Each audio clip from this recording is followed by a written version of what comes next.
কক্সবাজারের নাজিরার টেকের শুঁটকির কদর দেশ জুড়ে। শীত মৌসুমে কর্মব্যস্ততায় মুখর থাকে দেশের সবচেয়ে বড় এই শুঁটকি মহল।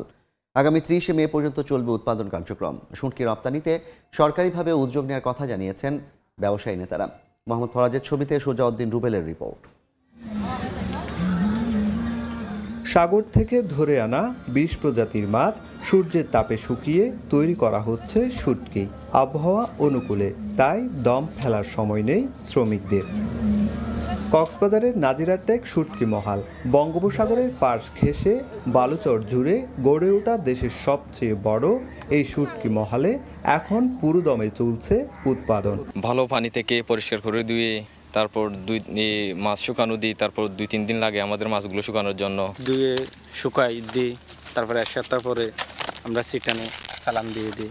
ব্যবসায়ীরা বলছেন শুঁটকি উৎপাদনে ধুম পড়লেও মিলছে না ন্যায্য দাম, কেননা কাঁচা মাছ ও বাঁশের দাম দ্বিগুণ।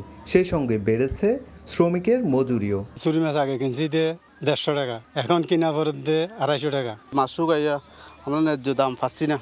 ন্যায্য মূল্য নিশ্চিতে শুধু পৃষ্ঠপোষকতাই নয়, রপ্তানির জন্য সরকারি উদ্যোগ চান ব্যবসায়ী নেতারা। সরকারিভাবে উদ্যোগ নিয়ে যদি আমাদের এই শুঁটকিগুলো যদি বাইরে রপ্তানি করার জন্য ব্যবস্থা হতো, তাহলে আমরা আরও একটু আগাতে পারতাম। চলতি মৌসুমে শুঁটকি উৎপাদনের লক্ষ্যমাত্রা ধরা হয়েছে ১,৩০,০০০ মেট্রিক টন, যার বাজার মূল্য অন্তত ৫০০ কোটি টাকা। সোজাউদ্দিন রুবেল, সময় সংবাদ, কক্সবাজার। 4 দশক ধরে আপনার ফাইন্যান্সিয়াল পার্টনার আইডিএলসি।